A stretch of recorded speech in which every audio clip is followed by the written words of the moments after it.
अगर आपको भारत को अच्छे से जानना है तो आप किस में ट्रैवल करेंगे? ट्रेन से। ठीक है।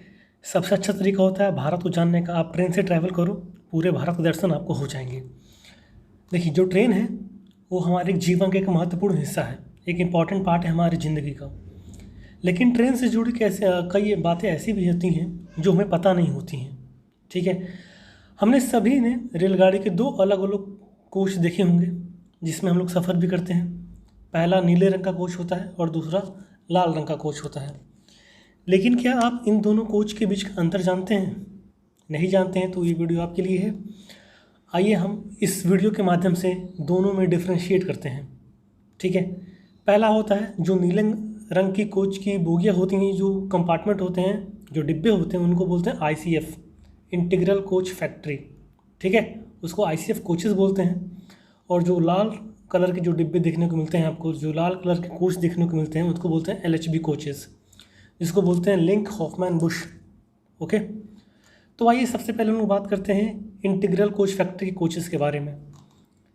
इंटीग्रल कोच फैक्ट्री जो इसकी फैक्ट्री है ये तमिलनाडु में स्थित है। सारी बोगियाँ वहीं बनती हैं, सारे कोचेस वहीं पे तमिलनाडु में डेवलप होते हैं इसके। अगर हम इसकी फाउंडेशन की बात करें, इसकी स्थापना की बात करें तो 1952 में इसकी नींव रखी गई थी। ठीक है। और ये लोहे से बनाई जाती है, जिसकी वजह से इसका जो वजन होता है वो काफ़ी भारी होता है। अब देखिए, जितने भी ICF के कोचेस होते हैं उसमें एयर ब्रेक सिस्टम का प्रयोग होता है। Air brake in the sense, brake लगने के पश्चात भी वो ट्रेनें लंबी दूरी काफ़ी तय करने के बाद रुकती हैं। ठीक है। अब बात करते हैं उनकी स्पीड की। जो इसकी अधिकतम स्पीड होती है 110 किलोमीटर प्रति घंटा होती है। 110 kmph इसकी मैक्सिमम स्पीड होती है। ओके, और उसके मेंटेनेंस में भी ज़्यादा खर्चा होता है, और इसमें बैठने की क्षमता भी कम होती है in comparison to LHB coaches. और ये LHB कोचेस से 1.7 मीटर छोटे होते हैं। ठीक है। सबसे इंपॉर्टेंट पॉइंट इसका ये है कि दुर्घटना के बाद इसके डिब्बे एक के ऊपर चढ़ जाते हैं, क्योंकि इसमें डुअल बफर सिस्टम होता है। इसमें क्या होता है? डुअल बफर सिस्टम होता है। ठीक है। ICF कोच को 18 महीनों में एक बार पीरियोडिक ओवरहॉलिंग की आवश्यकता होती है। मतलब 18 महीनों में इसकी एक बार पूरा इसका जांच पड़ताल होता है, जबकि इसकी अवधि LHB कोचेस में बढ़ जाती है। ये तो बात हो गई ICF कोचेस की। अब लोग बात करते हैं LHB कोचेस के बारे में। लिंक हॉफमैन बुश कोचेस की फैक्ट्री कपूरथला में है, जो कि पंजाब में स्थित है। और ये जो LHB कोचेस है इसको जर्मनी से लेके आ गया है भारत में। ठीक है, ये कुछ जर्मनी से भारत लाए गए हैं। ये साल 2000 में जर्मनी से भारत लाई गई। सन 2000 में ये जर्मनी से भारत में लाई गई LHB कोचेस। ये स्टेनलेस स्टील की बनी होती है, जिसकी वजह से इसका जो वजन होता है वो काफ़ी हल्का होता है।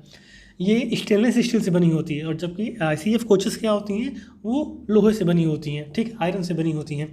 इसमें क्या होता है, इसमें डिस्क ब्रेक का उपयोग होता है। और डिस्क ब्रेक आपने देखा होगा कि साइकिल्स वगैरह में लगी रहती हैं, जैसे कि ब्रेक तुरंत मारते हो तुरंत मतलब साइकिल या फिर बाइक रुक जाती हैं। तो उसी तरीके के एग्जाम्पल है कि समझिए कि जो डिस्क ब्रेक का उपयोग ट्रेनों में होता है, तो मतलब वो उतना लंबा डिस्टेंस ट्रैवल नहीं करती हैं ब्रेक लगने के बाद, मतलब कम दूरी पे ही रुक जाती हैं। ठीक है। लेकिन अगर हम ICF कोचेस की बात करें तो वहाँ पे एयर ब्रेकिंग का सिस्टम का प्रयोग होता है। अब जबकि वहाँ पे ब्रेक मारने के बाद भी गाड़ी कम से कम काफ़ी ज़्यादा डिस्टेंस ट्रैवल करने के बाद रुकती है। ठीक है। अगर हम इसकी मैक्सिमम परमिसिबल स्पीड की बात करें तो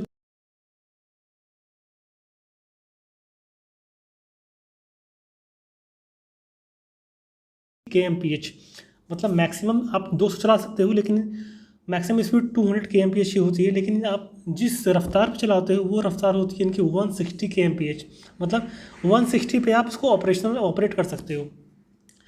और इसके रखरखाव में भी काफ़ी कम खर्चा होता है, मेंटेनेंस कॉस्ट काफ़ी कम है इसकी। ठीक है। और इसमें बैठने की क्षमता ऑब्वियसली वैसे ज़्यादा होती है, क्योंकि ये ICF कोचेस से 1.7 मीटर ज़्यादा लंबे होते हैं। दुर्घटना के बाद इसके डिब्बे एक के ऊपर एक नहीं चढ़ती हैं। One of the most important reason इसका ये है LHB कोच चलाने का, कि दुर्घटना के बाद डिब्बे एक के ऊपर एक नहीं चढ़ते, क्योंकि इसमें सेंटर बफर कपलिंग का इस्तेमाल होता है। CBC कपलिंग का इस्तेमाल इसमें होता है। ठीक है। देखिए, LHB की जो पीरियोडिक ओवरहॉलिंग होती थी वो 24 महीने की होती, मतलब 24 मतलब 1 साल के बाद 2 साल के बाद 2 साल के बाद उसको पूरा मेंटेन करना पड़ता है। लेकिन ICF कोचेस की जो अवधि होती है वो 18 महीने की होती है। अब देखिए, एक आपका मन में ये आ रहा होगा कि भारतीय रेलवे आईसीएफ कोच को एलएचबी कोच में क्यों बदल रहा है। देखिए, जो पहले एलएचबी कोच होते थे वो केवल तेज़ गति वाले ट्रेनों में उपयोग में लाया जाता था, जैसे कि गतिमान हो गया, शताब्दी एक्सप्रेस हो गया और राजधानी एक्सप्रेस हो गए। लेकिन भारतीय रेलवे ने सभी आईसीएफ कोच को जल्द से जल्द एलएचबी कोच में अपग्रेड करने का फैसला किया है। ऐसा इसलिए किया गया है क्योंकि एलएचबी कोच सुरक्षा, गति, क्षमता, आराम आदि मामलों में आईसीएफ कोच से बेहतर है।